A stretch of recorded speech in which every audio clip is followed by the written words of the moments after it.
mahalaga na i-pamper naman natin yung ating sarili. Ikaw ba nagpapaspa ka? Yung mga ganun. Oo, o kaya magpapamasahe home service. Tama, tama. Maganda yan, no? At para sa self-care, isa nga sa mga go-to place para dyan ay ang mga aesthetic clinics na nag-o-offer ng iba't ibang treatment. Let's all watch this.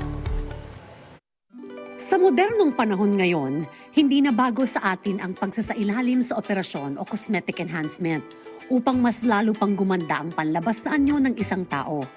Marami na ang naiengganyo sa ganitong paraan ng pagpapaganda dahil sa mga benepisyong makukuha mula rito. Nakatutulong ito sa pag-boost ng self-confidence. Kaya nitong itago ang flaws ng ating katawan. Maaari kang magbukang mas bata at pwede ka ring pumayat ng hindi nag-eehersisyo. Dahil dito ay kaliwat kanan na rin ang mga clinic na nag-o-offer ng iba't ibang surgical at non-surgical treatments.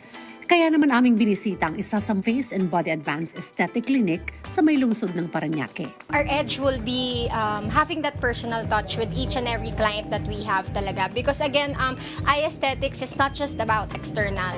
It's more on the internal. It starts from there. And I think ang naging edge namin over the 3 years is that how hands-on are we to all of our clients. Ayon pa sa entrepreneur, beauty queen at mom of 2 na si Maxine Misa, ay hindi lamang ang mga quality services nila ang naging susi sa kanilang tagumpay, kundi maging ang It was also our clients who pushed me to go out there because if I touch their hearts, how much more if I go out there, mas marami tayong matatouch. And I feel like with their vision, it's not just treatments that we have here, it's how we impact their lives also. I'm very lucky because again, this only started during pandemic na gusto nating magbigay ng trabaho, and now nandito na tayo sa 3rd branch and looking forward to the 4th. So very grateful for today.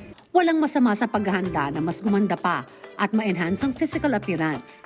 Ang mahalaga, kasabay ng pag-improve ng physical na kagandahan, ay nai-improve rin natin ang ating panloob na kagandahan.